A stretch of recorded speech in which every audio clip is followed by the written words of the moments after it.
Assalamualaikum warahmatullahi wabarakatuh.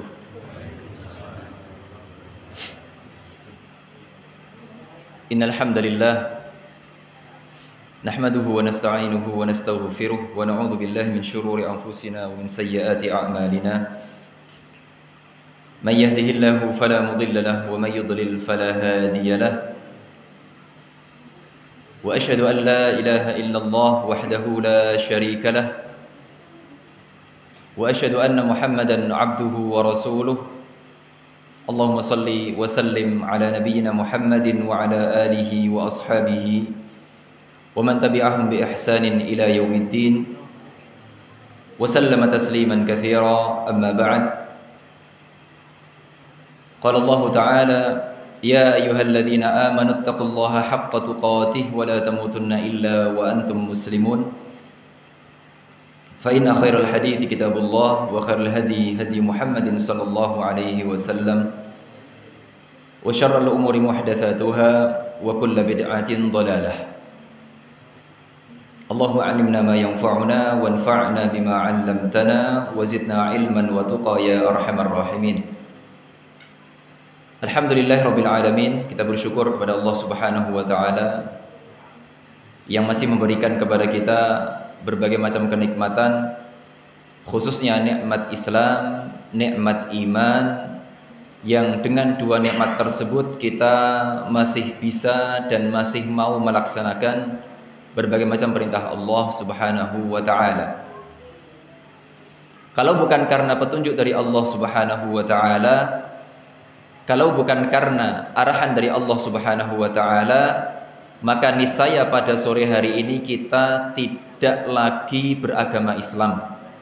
Maka kita tidak lagi mengamalkan perintah-perintah Allah Subhanahu wa taala. Sehingga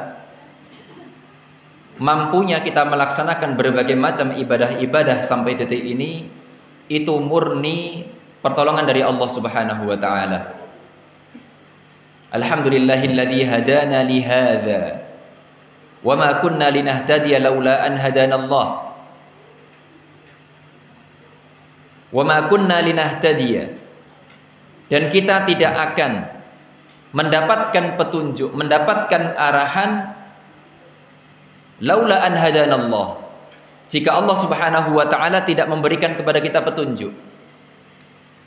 Maka petunjuk yang menjadi modal utama agar hidup kita terarah, agar nanti pada akhirnya kita masuk surga, itu sesuatu yang harus kita upayakan.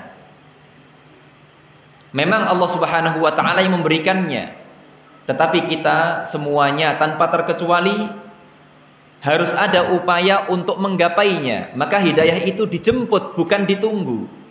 Kadang-kala sebagian kita ketika dinasehati, misalnya dia melakukan misalnya kemaksiatan kepada Allah, misalnya dia meninggalkan perintah Allah Subhanahu wa taala, lalu ketika dinasehati dia mengatakan, hidayah belum menghampiriku, hidayah belum masuk pada hatiku. Dengan ringannya dia mengatakan itu dan tidak ada sedikit pun upaya untuk pertama berdoa kepada Allah supaya hidayah itu datang kepadanya. Yang kedua, tidak ada upaya untuk menggapai hidayah dengan mempelajari ilmu Allah Subhanahu wa taala. Maka ketika seseorang tidak melakukan minimal dua langkah ini, maka jangan salahkan siapapun ketika hidupnya tidak terarah, ketika amal-amalnya tidak terarah. Maka paling minimal dalam hidup itu, ya supaya kita itu mendapatkan hidayah dari Allah Subhanahu wa taala, arahan dari Allah Subhanahu wa taala, petunjuk dari Allah Subhanahu wa taala, minimal kita melakukan dua ini. Yang pertama, berdoa kepada Allah, memohon kepada Allah agar Allah Subhanahu wa taala memberikan petunjuknya kepada kita. Dan ini insya Allah sudah sering kita lakukan. Sudah sering kita lakukan. Dan kita melakukannya pada ibadah yang kita lakukan pada tiap harinya. Yaitu ibadah yang baru saja kita lakukan tadi, itu sholat. Dalam salat, dalam ibadah salat yang wajib maupun yang sunnah, di sana ada salah satu rukun. Ada salah satu kegiatan atau perilaku yang dikategorikan sebagai rukun dalam salat. Ketika hal ini ditinggalkan secara sengaja maupun lupa, maka salatnya tidak sah. Rukun tersebut adalah membaca surat Al-Fatihah. Dalam surat Al-Fatihah tentunya kita membaca pada semua rakaat tanpa terkecuali.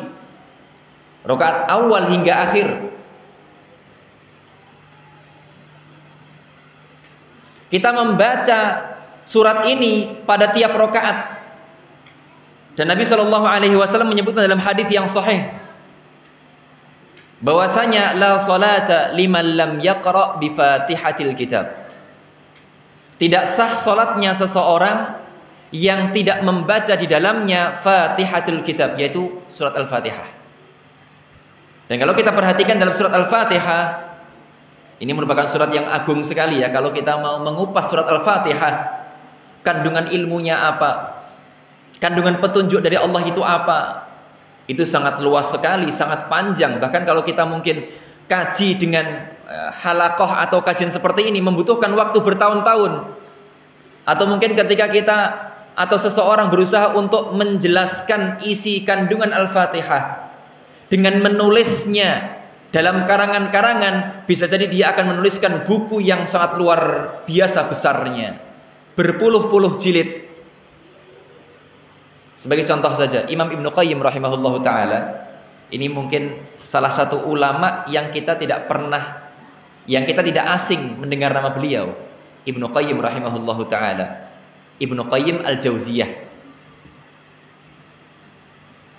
Beliau mengarang sebuah kitab yang hari ini ketika dicetak menjadi 2 jilid.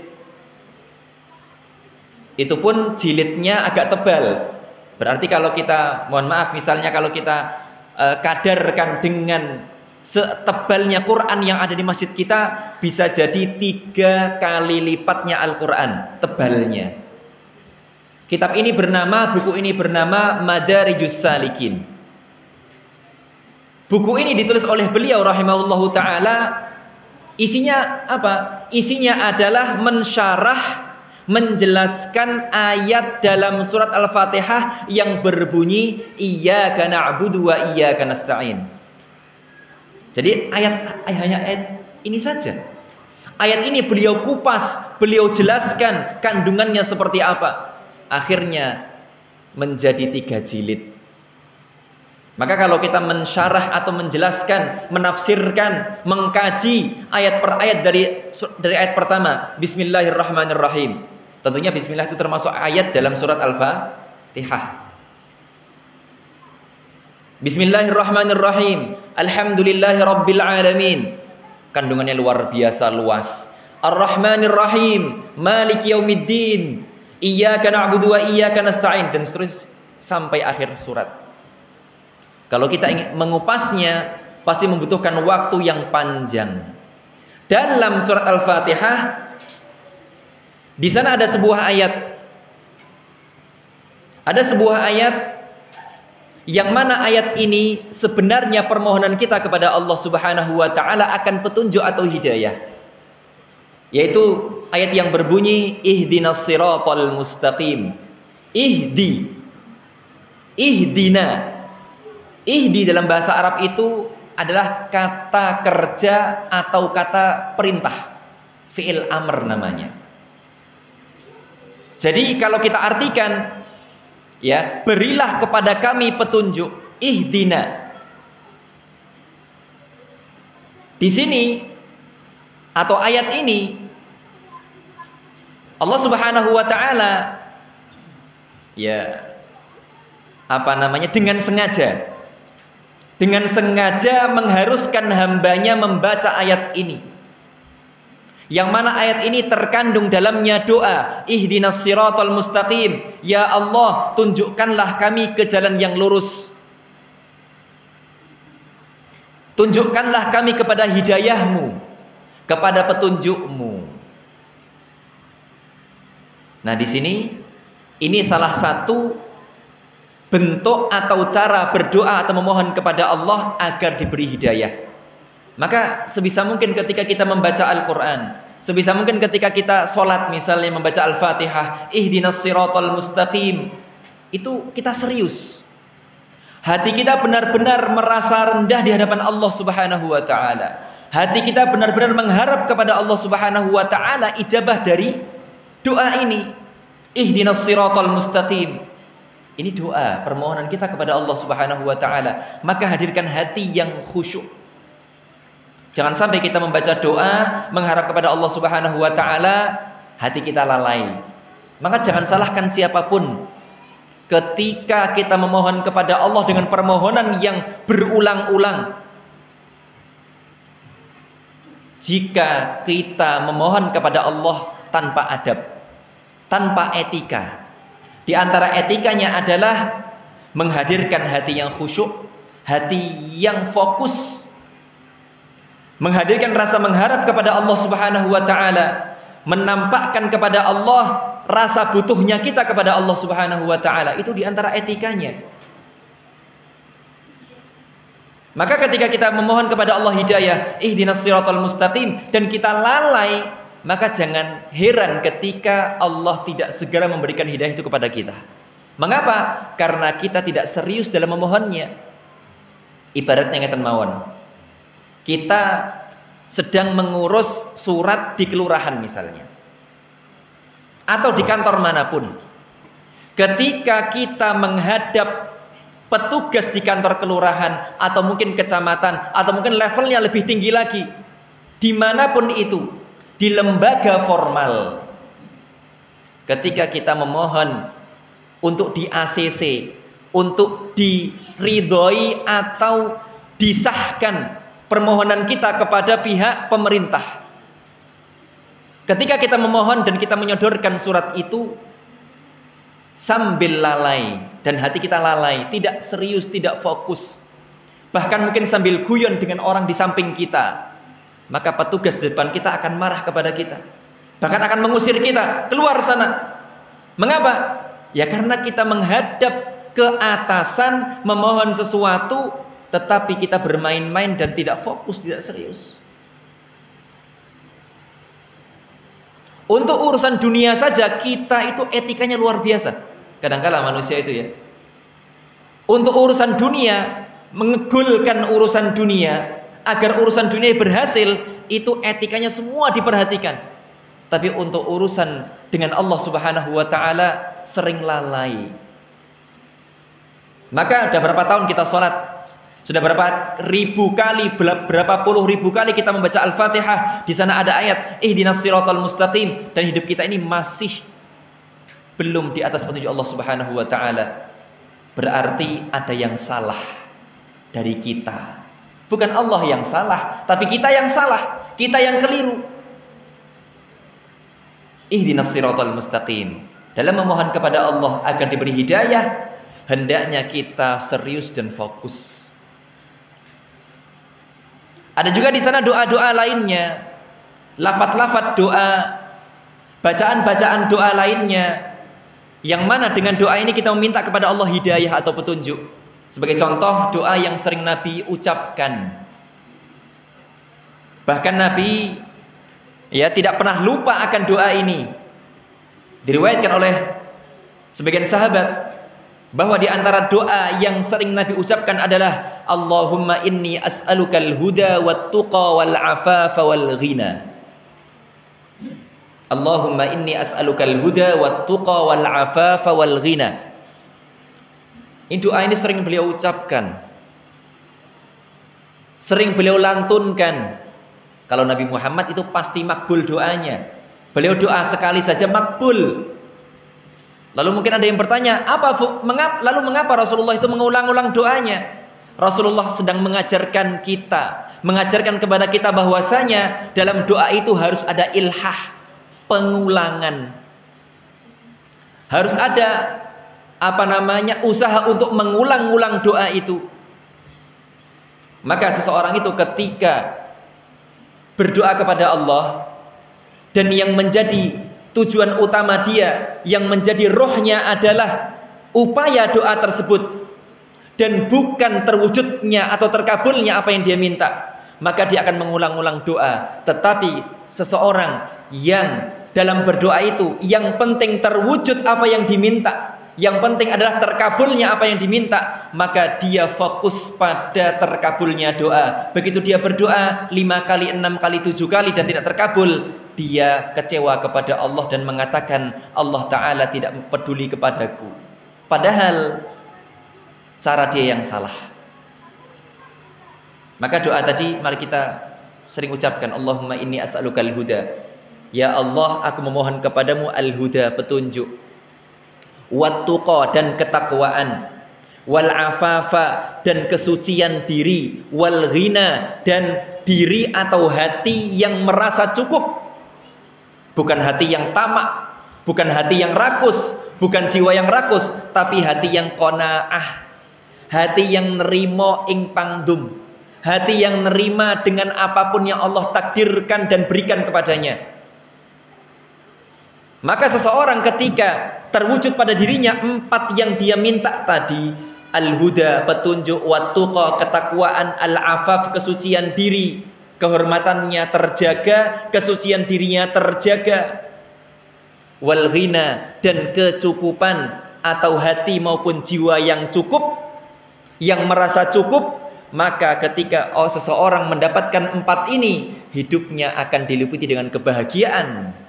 Sebesar apapun ujian yang Allah berikan kepadanya, akan terasa ringan baginya. Ujian kecil, musibah kecil, atau musibah besar, itu semuanya sama di mata dia. Karena apa? Dia memiliki hati yang sudah mapan. Itu upaya yang pertama, berdoa kepada Allah agar diberi hidayah.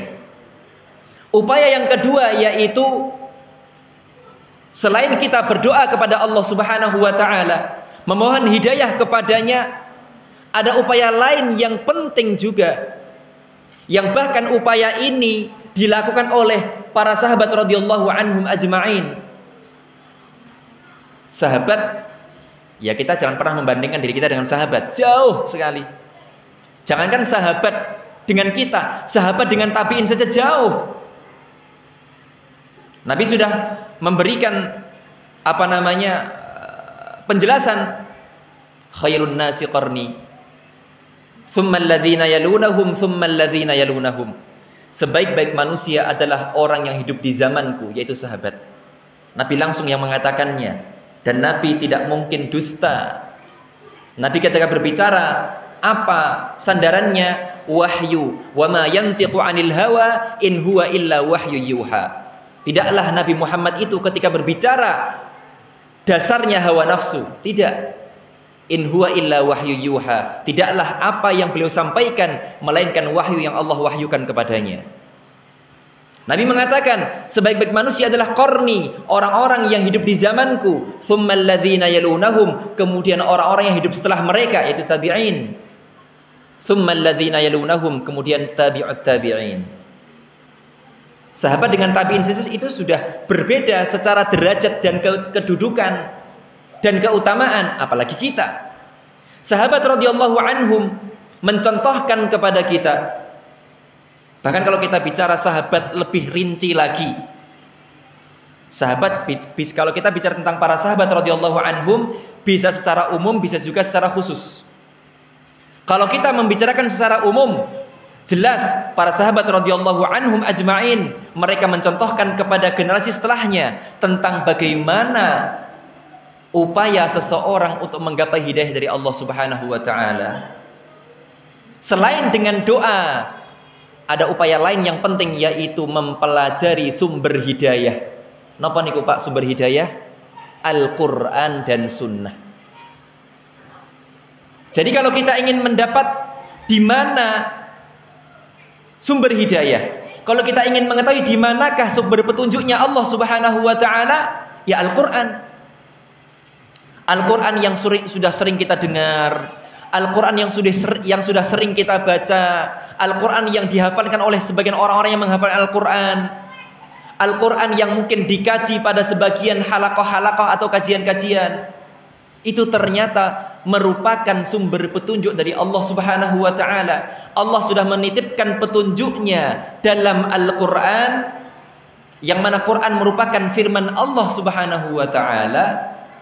Maka PR kita dan tugas kita adalah mempelajari Al-Qur'an. Jelas Allah mengatakan dalam surat Al-Baqarah, Alif Lam Mim, dzalikal kitabu la raiba fihi hudal lil muttaqin. Allah menyebutkan dari awal bahwasanya apa? Quran itu sebagai hudan lil muttaqin, petunjuk bagi orang-orang yang bertakwa, petunjuk bagi orang-orang yang beriman, petunjuk bagi orang-orang yang beriman kepada hari akhir, petunjuk bagi orang-orang yang ingin masuk ke surga Allah Subhanahu wa taala. Maka apa petunjuk yang apa sumber yang dia jadikan sebagai sumber petunjuk? Al-Qur'an. Maka kalau kita melihat bagaimana para sahabat radhiyallahu anhum ajma'in, secara umum Ibnu Mas'ud radhiyallahu anhu menyebutkan bahwasanya para sahabat ketika belajar Al-Qur'an, tentunya belajar di sini bukan hanya belajar tilawah, bukan hanya mempelajari bagaimana membaca Al-Qur'an, tetapi mempelajari bagaimana memahami isi Al-Qur'an. Kata beliau radhiyallahu anhu, kana wahidun minna idza ta'allama 10 ayatin. Salah seorang di antara kami, yang mana ini menggambarkan tentang para sahabat secara umum, apabila mempelajari 10 ayat, lam yujawizhunna. Ketika mereka mempelajari 10 ayat, mereka tidak melampauinya, mereka tidak melewatinya. Artinya mereka tidak lompat ke 10 berikutnya. Mereka fokus pada 10 ayat tersebut sampai mereka bisa membacanya dan mereka bisa mengamalkannya. Itu cara sahabat belajar Al-Quran. Maka Ibnu Abbas radhiyallahu anhu tentunya pertama berkat doa Nabi SAW. Ibnu Abbas itu kan pernah didoakan oleh Nabi Muhammad. Apa doanya? Allahumma allimhu ta'wil, Allahumma allimhu ta'wil, Allahumma faqihhu fid din. Ya Allah, ajarkan, fahamkan untuknya agama. Ya Allah, ajarkan baginya takwil, ya tafsir Al-Quran. Maka Ibnu Abbas menjadi mufassir, ahli tafsir dari kalangan sahabat. Umurnya muda, masih belasan tahun, tetapi menjadi kiai dan ulama yang menjadi rujukan sahabat pada saat itu. Bahkan Ibnu Abbas radhiyallahu anhu memahami tafsir dari Al-Fatihah sampai An-Nas, faham semuanya tanpa terkecuali. Maka ada sebagian muridnya, ada sebagian tabi'in yang bernama Mujahid bin Jabr. Itu sorogan dengan Ibnu Abbas. Sorogan niku nggih ngedep guru. Dari Al-Fatihah sampai An-Nas, Mujahid itu belajar langsung ayat per ayat dari Fatihah sampai An-Nas. Utuh. Dan ternyata Mujahid itu mempelajari tafsir dari Ibnu Abbas bukan hanya sekali, tetapi 3 kali. Fatihah sampai An-Nas rampung, balani meneh, rampung, balani meneh. Menggambarkan kesungguhan para sahabat radhiyallahu anhum untuk sinau Al-Quran. Maka kita di hari ini, yang mungkin secara kedudukan kita ini siapa sih? Jika dibanding dengan sahabat maksudnya. Tentunya kita punya kedudukan ketika kita memiliki ketakwaan. Tapi kalau kita membandingkan kita dengan orang-orang terdahulu, jauh. Nah, kita yang kedudukannya itu jauh di bawah mereka, bukan berarti akhirnya kita, wah, aku nggak mampu. Kita sudah terlalu jauh. Kita terlalu jauh jarak kita dengan para sahabat. Ini bukan kelas kita, ini bukan kewajiban kita. Bukan demikian. Tetap Quran itu menjadi petunjuk bagi orang bertakwa. Kalau kita ini mengaku sebagai orang yang bertakwa, orang yang beriman, maka jadikanlah Quran sebagai petunjuk. Kita lihat Umar bin Khattab radhiyallahu anhu. Kita lihat sahabat Jabir radhiyallahu anhu.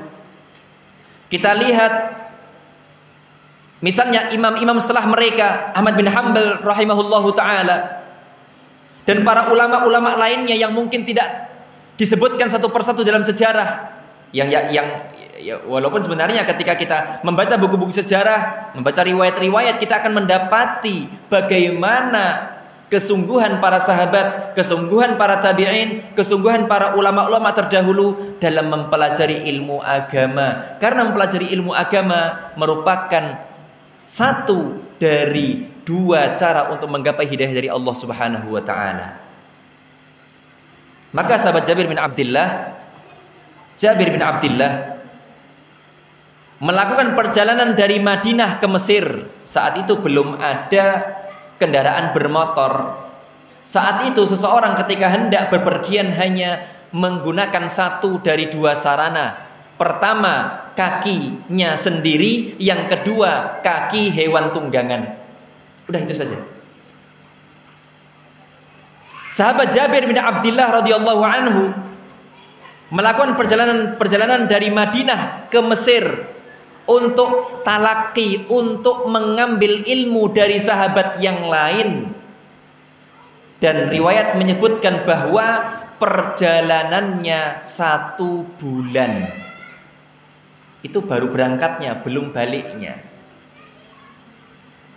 Ya karena saat itu beliau mendengar informasi bahwasanya ada sebuah riwayat, ada sebuah hadis yang konon hadis itu didengar langsung oleh salah seorang sahabat yang ternyata sahabat itu tinggal di Mesir. Dan Jabir bin Abdullah yang tinggal di Madinah ingin langsung mendengarkannya dari sahabat itu. Dan langsung datang ke sumbernya. Dari Madinah ke Mesir 1 bulan perjalanan, PP 2 bulan. Bahkan riwayatkan bahwa itu ternyata hanya untuk mengambil beberapa hadis saja, beberapa ilmu saja, tidak ribuan, tidak puluhan ribu. Ini menggambarkan kesungguhan mereka. Walaupun pada saat itu sarana, walaupun pada saat itu media untuk belajar itu terbatas. Buku apakah sudah ada? Ada, tapi masih minim sekali. Penulisan pada saat itu masih minim. Maka menyebarnya ilmu pada saat itu bukan dengan dicetaknya buku lalu diekspor ke luar negeri, tidak. Bukan dengan dicetaknya buku, bukan dengan rekaman-rekaman seperti ini lalu diupload ke internet, tidak. Seseorang kalau mau belajar, dia yang harus gerak, dia yang harus pergi. Gurunya misalnya di Malaysia, misalnya Indonesia ke Malaysia. Itu zaman dahulu. Walaupun terbatas sarananya, tetapi kesungguhan mereka luar biasa dan akhirnya mereka menjadi ulama, orang yang bertakwa, orang yang paham ilmu agama. Dan hari ini kebalikan. Sarana memadai, melimpah, buku bisa kita dapatkan, walaupun mungkin kita tidak bisa beli buku yang berwujud demikian, kita bisa download. Kita bisa mengunduh di internet. Banyak sekarang buku-buku, makalah-makalah, buletin-buletin, tulisan-tulisan yang dibagi secara gratis di internet. Entah berkaitan dengan tafsir Al-Quran, entah berkaitan dengan hadis, atau yang lainnya, itu banyak. Tetapi kok masih banyak di antara kita yang tidak mau belajar. Masalahnya apa, Pak? Masalahnya adalah lemahnya azam, lemahnya niat dan tekad. Kalau zaman dahulu sarana itu tidak memadai, sedikit bahkan sulit, tetapi diimbangi oleh tekad yang kuat, maka mereka berhasil. Maka kalau kita membaca sejarah para sahabat, sejarah para tabi'in, mereka dalam sinau itu bukan hanya pergi ke sebuah tempat, bukan hanya pindah kota, tapi pindah negara. Ustaz, saiki aku meh sinau apa, anakku tak kon sinau misale luar kota, tak kon sinau luar negeri, aku ora duwe duit Ustaz. Nek zaman dhisik ulama-ulama kae lunga nyak saka Irak nyang misalnya Syam ke Mekah, Mekah ke Mesir, pindah-pindah, mereka orang kaya Ustaz. Saya jawab, mereka bukanlah orang kaya, Pak. Sejarah membuktikan bahwasanya sebagian ulama-ulama yang sampai hari ini nama mereka harum. Seperti sinten? Malik bin Anas rahimahullahu taala, Imam Malik, Imam Syafi'i, Imam Ahmad bin Hanbal, dan para imam-imam lainnya, para ulama-ulama lainnya, ternyata ketika mereka berproses dalam belajar, Sebagai contoh Malik bin Anas. Ibunya Malik bin Anas itu ketika akan menyekolahkan, bahasa kita hari ini, nyekolahkan Malik atau anaknya ke guru, ketika akan talaki, ketika akan mulazamah ke gurunya, ibunya Malik itu nggak punya uang, terbatas keuangannya. Apa yang beliau lakukan? Dengan kecerdasannya, ibunya Malik bin Anas menjual sebagian rumahnya. Jadi rumahnya dipotong sebagian, dijual. Buat apa? Untuk memodali anaknya belajar. Kesungguhan ibunya Malik bin Anas membuahkan buah yang manis, yaitu Malik bin Anas rahimahullahu ta'ala menjadi ulama yang sampai hari ini ilmunya menyebar di mana-mana. Nama beliau menyebar di berbagai buku. Berkat nopo? Berkat usaha yang sungguh-sungguh. Keterbatasan sarana tidak menjadi alasan. Selama seseorang itu tekadnya kuat untuk mempelajari ilmu Allah Subhanahu wa ta'ala, maka yakinlah Allah akan memberikan kemudahan baginya, cepat maupun lambat. Cuman kadang-kala kan kita itu kalau diminta belajar ilmu Allah, diminta belajar Al-Quran, diminta belajar sunnah, diminta ikut kajian, sepekan mungkin hanya 2 kali, sepekan mungkin hanya 3 kali, atau mungkin tiap ba'da maghrib, itu abot. Mengapa berat? Ya karena mengapa berat? Karena dia merasa waktunya terpotong. Karena dia merasa bahwasanya waktunya itu sangat berharga. Kalau waktu ini kujadikan waktu untuk ikut kajian, padahal aku melu kajian kira itu apa-apa, gur itu ngerti tok, gur ngangsu kawruh tok, orang ngangsu duit. Khawatirnya apa? Engko aku kesel, sesuk kerjaku ora iso tenanan, ora iso serius, akhirnya berpengaruh pada penghasilanku. Wal'iyadzubillah. Padahal ketika seseorang mengkaji Al-Quran, Quran niku kalami sinten Pak? Kalamnya Allah. Ketika seorang besoknya habis kajian dia kerja, misalnya habis kajian dia kerja, ketika dia kerja, siapa yang membuat dia berhasil? Allah Subhanahu wa ta'ala. Siapa yang memberikan dia rizki? Ya Allah Subhanahu wa ta'ala. Bukan bos di perusahaan, bukan siapa-siapa, tapi Allah Subhanahu wa ta'ala lah yang memberikan rizki. Maka jangan khawatir akan rizki, jangan khawatir akan hasil dari pekerjaan ketika ternyata kita memotong waktu kerja kita karena Allah Subhanahu wa ta'ala. Justru ketika kita mengorbankan ibadah kita kepada Allah, justru ketika kita mengorbankan hak Allah Subhanahu wa ta'ala, Allah akan murka dan benci kepada kita, yang efeknya diantaranya adalah Allah menghilangkan barokah dari harta kita. Memang dia kerjanya lancar, penghasilannya bisa dikatakan mencukupi secara nominal, tetapi realitanya tidak mencukupi. Karena apa? Karena hitungan dia, matematika dia mengatakan cukup, tapi matematika Allah mengatakan tidak, karena tidak adanya barokah dalam harta dia. Maka dalam bekerja, apa yang kita cari? Berkahnya, bukan sebatas nominalnya, bukan sebatas jumlahnya, tetapi carilah berkahnya. Harta yang berkah, walaupun tidak seberapa, walaupun matematika kita mengatakan ikira cukup,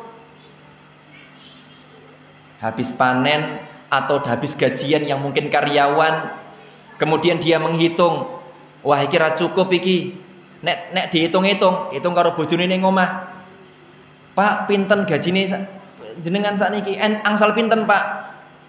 Itu 3.000 Ibu. Wah, ora cukup Pak. Sasi wingi wae tak etung-etung nggo iki jiro lupat mo 6 8 9 10. Kuwi wis 5.000 Pak. Terus kok ngendi 2.000-ne Pak? Lah piye Bu? Lah aku emang esoe kerjane gur semene wektuku. Mosok aku ya kon kerja bengi, ya kesel aku. Engko ngibadah karo Allah ora etuk.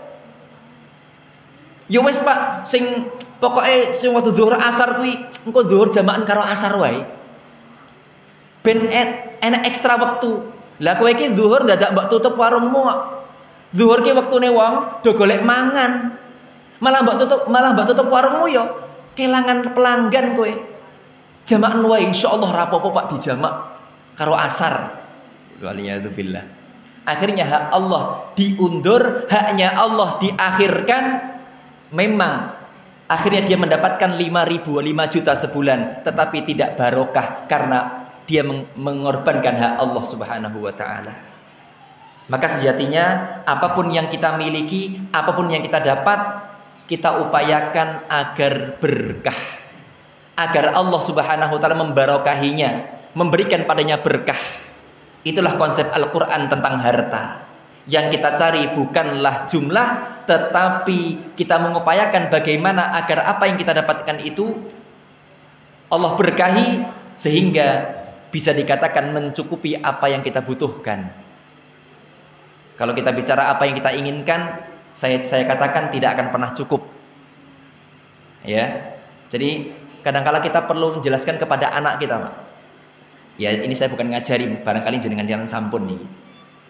Kita sampaikan kepada anak-anak bahwasanya, jadi ketika anak itu kan kadang jaluk, Pak tumbas niki, Pak mulih bergajian tanggal 1, kabeh wis antri ning ngarep lawang, anak 1, 2, 3, kabeh Pak tumbas niki, anak keloro Pak tumbas niku, anak ketiga Pak nyuwun artone nggih tumbas niki.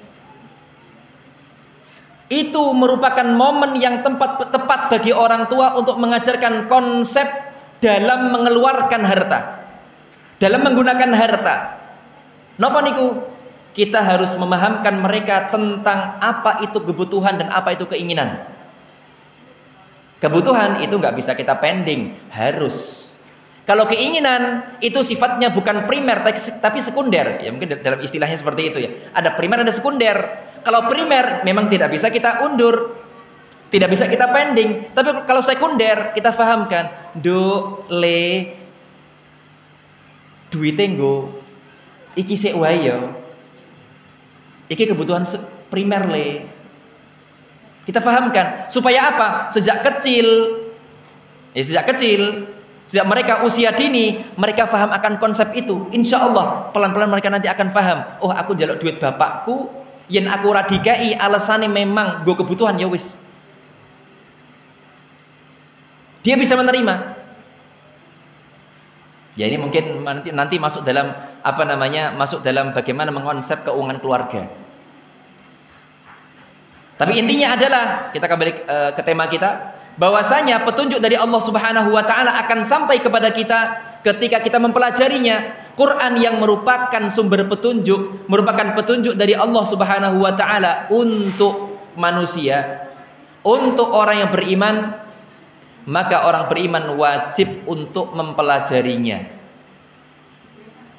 Kita pelajari ayat per ayat. Jadi kita ketika sinau Al-Quran bukan karena kita agar jadi ustadz, mboten Pak. Ketika kita diperintahkan mempelajari Al-Quran agar kita bisa menjadi pribadi yang dalam amal-amalnya itu terarah dan lurus sesuai dengan apa yang Allah inginkan. Maka ketika seorang itu mempelajari misalnya bagaimana sholat, bagaimana wudhu, bagaimana tata cara puasa, bagaimana fikih kurban, bagaimana fikih-fikih lainnya atau cara-cara ibadah lainnya. Apa tujuannya? Supaya cara yang dia lakukan itu tepat sesuai dengan apa yang Rasulullah Shallallahu Alaihi Wasallam contohkan. Bukan karena supaya jadi ustadz, kiai, boten. Jadi orang ketika sinau Al-Quran niku tujuan pertamanya adalah supaya amal ibadahnya lurus sesuai dengan sunnah Nabi. Itu tujuan utamanya. Bukan supaya bisa menjadi mubalik. Wah aku ora bakat dadi mubalik kok aku ngomongnya kederok ning ngarep wong. Aku adep-adepan karo wong ning pasar wae apa jenenge tawar menawar wae aku ora iso pokoke nek sing dodol ngomong pinten niki 50.000 nggih pun. Aku ora iso nawa. Soalnya aku ngobrol karo wong ki keder. Aku ora bakat dadi mubalik, wis aku rasa sinau Quran. Mboten. Belajar Quran supaya kita itu tahu apa yang Allah minta dari masing-masing kita. Sehingga amal keseharian kita sesuai dengan apa yang Allah inginkan sehingga kita menjadi pribadi yang Allah ridhoi. Kalau Allah sudah ridho dan cinta kepada kita, luar biasa efeknya dalam kehidupan dunia maupun akhirat. Allah ketika cinta kepada kita, Nabi menjelaskan, apabila Allah Ta'ala cinta kepada seorang hamba, Allah akan berkata kepada malaikat Jibril. Ini sebuah kemuliaan, keistimewaan nih. Apa yang Allah katakan kepada Jibril? Wahai Jibril, aku telah mencintai si fulan. Misalnya namanya dia Muhammad. Wahai Jibril, aku telah mencintai Muhammad. Misalnya nama dia adalah Suryani. Ya, wahai Jibril, aku telah mencintai si Suryani. Maka cintailah dia. Allah perintahkan Jibril untuk mencintai si Suryani ini. Cinta di sini apa artinya? Cinta penghormatan. Lalu setelah itu Jibril alaihi salam mendatangi seluruh malaikat yang ada di langit dan mengatakan kepada mereka, wahai para malaikat, wahai para penduduk langit, Allah Ta'ala telah mencintai si Muhammad, si fulan, si fulan, maka cintailah dia. Akhirnya para malaikat seluruhnya mencintai orang itu. Bayangkan kalau itu kita, Pak, Bu. Allah cinta pada kita, Jibril cinta kepada kita, semua malaikat cinta kepada kita. Kemudian ada plusnya. Apa plusnya? Tsumma yudha'u lahul qabul. Kemudian orang tersebut, orang yang dicintai oleh Allah Subhanahu wa taala, diterima dan dicintai oleh manusia di bumi. Ini efek atau pengaruh dari cinta Allah kepada kita di dunia. Dan terakhir, efek dari cinta Allah kepada kita di akhirat. Apa itu? Yaitu Allah akan masukkan kita ke surganya. Dalam surah Al-Fajr, di akhir surat disebutkan bagaimana yang dikatakan kepada orang yang beriman, orang yang beramal soleh. Allah berfirman, ya ayyatuhan nafsul mutmainnah, irji'i ila rabbiki radiyatan mardiyah. Ya ayyatuhan nafsul mutmainnah, wahai jiwa yang tenang. Sinten niku? Jiwa yang beriman, orang yang taat kepada Allah. Irji'i ila rabbiki radiyatan mardiyah, kembalilah kepada Rabbmu dalam keadaan ridha dan dalam keadaan dicintai oleh Rabbmu, diridhoi oleh Rabbmu. Fadkhuli fi ibadi, maka bergabunglah dengan hamba-hambaku yang masuk surga. Wadkhuli jannati, dan masuklah ke surgaku, kata Allah Subhanahu wa taala. Ini yang kita harapkan. Hidup di dunia itu bahagia, penuh ketenangan, penuh berkah. Begitu kita wafat, Allah menggolongkan kita sebagai orang yang beriman, yang selamat dari fitnah kubur. Yang ketika di alam kubur nanti, Allah menerangi alam kubur kita, memberikan ketenangan sampai datangnya kiamat. Begitu kiamat tegak, kita masuk ke surga Allah Subhanahu wa taala, dan bahkan kita berharap semoga Allah Subhanahu wa taala memasukkan kita ke surganya tanpa dihisab amalnya dan tanpa azab sedikit pun. Amin. Allahumma amin. Tentunya semuanya butuh upaya, bukan hanya doa, ya Allah masukkanlah aku ke surga tanpa hisab, tanpa azab. Itu doa yang kita lantunkan, tapi butuh usaha. Napa usaha nih? Ibadah kepada Allah Subhanahu wa taala, yang mana ibadah kepada Allah Subhanahu wa taala kita lakukan dengan tuntunan yang telah Nabi Shallallahu alaihi wasallam ajarkan dalam sunnah-sunnahnya. Semua sudah jelas, tinggal PR-nya ada pada kita. Kita mau belajar atau tidak. Semua kembali kepada diri kita. Sarana tidak akan bisa disalahkan hari ini, karena sarana semua sudah memadai. Baik tulisan maupun yang kita lihat maupun yang kita dengar, semua sudah ada. Tinggal kita bergerak atau tidak. Langkah kita setelah ini akan menentukan nasib kita nanti. Kalau kita mau belajar ilmu Allah Subhanahu wa taala dan kita amalkan pelan-pelan, kita akan menjadi pribadi yang muflih, yang beruntung di akhirat nanti, sehingga Allah masukkan ke surganya. Yang mana di surga itu ada berbagai macam kenikmatan yang tidak pernah terbesit di benak manusia, tidak pernah disebutkan oleh siapapun, nggak pernah didengar oleh siapapun bagaimana ciri-cirinya, dan bahkan tidak pernah terpikir oleh benak manusia. Silahkan jenengan semua sebutkan harta apa yang paling mahal, silahkan. Harta apa yang paling didambakan, silahkan. Ingatlah, harta yang paling istimewa itu tidak ada jika dibanding dengan nikmat surga Allah Subhanahu wa taala. Aqulu qouli hadza wa astaghfirullah li wa lakum. Semoga Allah Subhanahu wa taala menggolongkan kita sebagai hambanya yang beriman, hambanya yang mau beramal soleh sesuai dengan tuntunan Nabi Shallallahu Alaihi Wasallam, sehingga kita menjadi pribadi yang Allah ridhai dan dimasukkan ke surga Allah Subhanahu Wa Taala. Aqulu qouli hadza walhamdulillahi rabbil alamin wa sallallahu ala nabiyyina Muhammadin wa ala alihi wa ashabihi ajma'in. Wassalamu alaikum warahmatullahi wabarakatuh.